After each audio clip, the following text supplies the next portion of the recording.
हिंदुओं के लिए बाबा रामदेव जी और मुस्लिम संप्रदाय के लिए रामसा पीर कहे जाने वाले बाबा ने ईश्वर का अवतार लेकर कई ऐसे चमत्कार दिखाए और कार्य किए जिन्हें कोई भी साधारण मनुष्य नहीं कर सकता।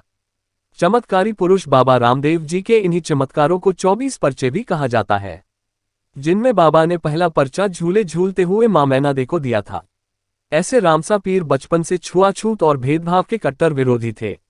जब बाबा रामदेव जी पोकरण रजवाड़े के राजा बने तो इन्होंने शासक की बजाय एक जनसेवक के रूप में कई महान कार्य किए।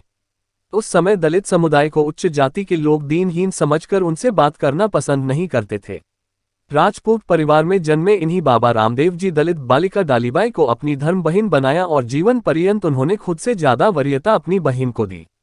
यहाँ तक कि जब रामदेव जी समाधि लेने लगे तो डालीबाई ने इसे अपनी समाधि बताकर जीवित समाधि ले ली थी, जो बाबा रामसा पीर की समाधि के पास ही स्थित है। इन्हीं हिंदू मुस्लिम दलित प्रेम के कारण आज बाबा रामदेव जी को सभी धर्म और संप्रदाय के लोग बड़ी आस्था से ध्याते हैं।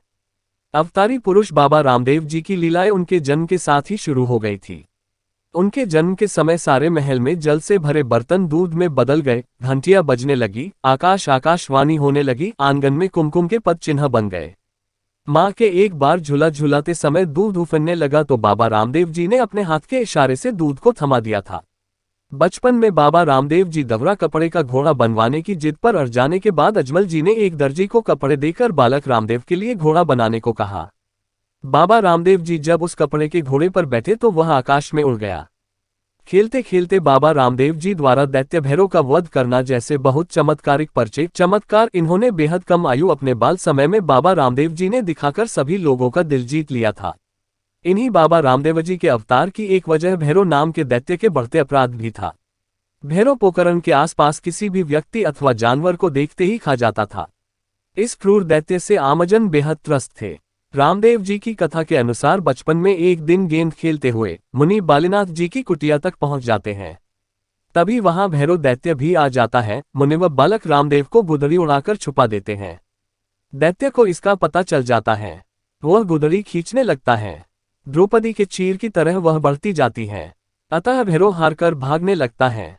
तभी ईश्वरीय शक्ति पुरुष बाबा रामदेव जी घोड़े पर चढ़कर इसका पीछा करते हैं।